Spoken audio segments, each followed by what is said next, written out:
Udah, lu ketemu Bu Mega deh, ya kan? Dengan ketemu Bu Mega sebenarnya orang sudah melihat, wah berarti Nadiem bukannya tidak ada siapa-siapa di belakangnya nih. Dengan begitu orang kan jadi sungkan untuk mengganggu dia dalam kerjanya.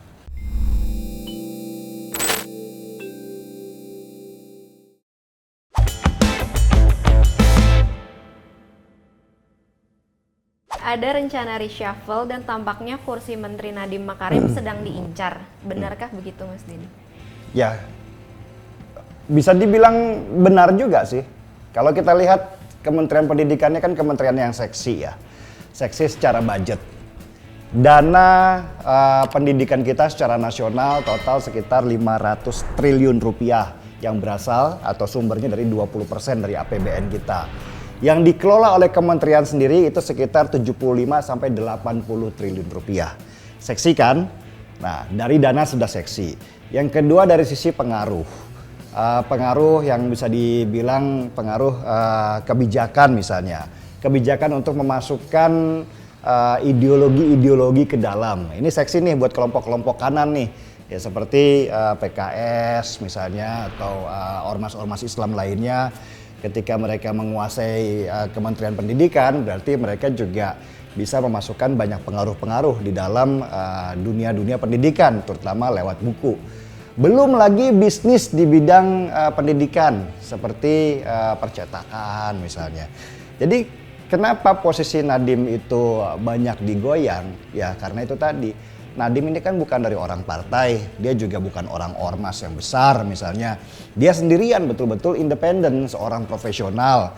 Jadi pada posisi ini, posisi Nadiem selalu akan tidak aman karena digoyang terus oleh kiri kanan. Bagaimana Mas Denny melihat kinerja Nadiem Makarim sejauh ini? Apakah sejalan dengan visi Presiden?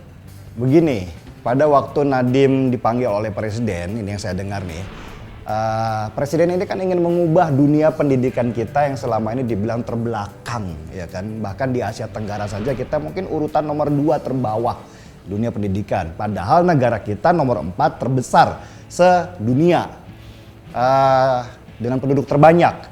Nah, Presiden ingin mengubah pola pendidikan kita dari yang sifatnya statis itu menjadi lebih kreatif. Karena itu beliau membutuhkan orang-orang muda dan memang sudah punya pengalaman, sudah teruji di lapangan. Dipanggillah Nadiem Makarim salah satunya untuk mengubah dunia pendidikan yang selama ini itu aja, gitu kan. Dikelola oleh orang-orang yang sudah sepuh ya, dengan ormas-ormas yang selama ini sudah juga tidak mampu mengubah dunia pendidikan kita ke arah yang lebih baik. Nadiem dipanggil, mau nggak lu jadi menteri? Gue butuh lu nih untuk mengubah bangsa ini menjadi yang lebih baik ke depannya. Nah, Nadiem bilang bahwa oke, saya akan mengikuti apa kata Bapak, cuman dengan beberapa syarat nih. Yang pertama adalah lindungi saya dari segala aksi-aksi politik yang ada. Itu yang saya dengar selama ini. Kenapa Nadiem mau? Ya, karena dia secara ekonomi itu sudah selesai sih sebenarnya Nadiem ya. Gojeknya saja valuasinya sudah berapa ratus triliun yang kalau digabung nanti dengan Tokopedia bisa menjadi ribuan triliun. Pendapatan dia secara pribadi saja bisa sekitar 1 sampai 2 triliun. Jadi apalagi yang mau dicari Nadiem selain kemudian berbakti? Masuklah Nadiem ke sana untuk menjadi Menteri Pendidikan. Sialnya ketika Nadiem menjabat belum dia mengubah konsep pendidikan selama ini, pandemi datang. Ya kan, jadi yang tadinya peta untuk pendidikan kita bagaimana bisa maju ke depan terpaksa harus dibangun secara bertahan. Nah, permasalahan-permasalahan disinilah yang membuat Nadiem itu menjadi agak kurang bisa bergerak. Karena yang sekarang dia hadapi itu adalah keluhan-keluhan dari orang tua maupun ketakutan-ketakutan bahwa sekolah tatap muka sekarang ini posisinya bagaimana. Ya kan, Nadiem sendiri sudah memperkirakan bahwa kalau tatap muka tidak dilakukan maka Indonesia akan ketinggalan puluhan tahun ke belakang. Baru-baru ini Nadiem Makarim bertemu Ketua Umum PDI Perjuangan yaitu Ibu Megawati. Apakah ini bagian dari manuver politik? Saya rasa itu disuruh Pak Jokowi aja. Karena serangan-serangan kepada Nadiem ini gencar banget ya. Ya seperti saya tadi cerita, posisi di Kementerian Pendidikan ini seksi sekali ya dengan dana sebegitu besar, dengan jaringan sebegitu luas. dan pengaruh-pengaruh yang sebegitu dalam di dunia, di negara kita, maka posisi Menteri Kementerian Pendidikan itu menjadi sangat strategis ya. Dan ketika Nadiem diserang sana sini ya seperti biasalah, kalau di seorang profesional dia nggak punya pegangan maka serangannya akan kemana-mana. Nah mungkin ya disuruh oleh Pak Jokowi, udah lu ketemu Bu Mega deh ya kan. Dengan ketemu Bu Mega sebenarnya orang sudah melihat, wah berarti Nadiem bukannya tidak ada siapa-siapa di belakangnya nih. Dengan begitu orang kan jadi sungkan untuk mengganggu dia dalam kerjanya. Oke, sekarang ramai kasus terhapusnya tokoh pendiri Nahdlatul Ulama dari buku sejarah Indonesia yang dibuat Kementerian Pendidikan. Menurut Mas Denny, apa yang sebetulnya terjadi? Saya nggak begitu banyak mengikuti situasi itu ya, tetapi dari apa yang saya dapat dan saya baca kemarin itu, ada penyusunan terhadap sejarah Indonesia dengan tokoh-tokoh di dalamnya yang disusun mulai tahun 2017. Tahun 2017 ini kan bukan zamannya Nadiem Makarim, ya kan? Nah, ketika draft ya, kita bicara draft, ini belum diluncurkan. Ketika draft tentang sejarah Indonesia ini terbuka dan belum diproduksi secara resmi, di situ orang-orang menemukan tidak adanya nama Kiai Haji Hasyim Asy'ari ya sebagai salah satu tokoh bangsa.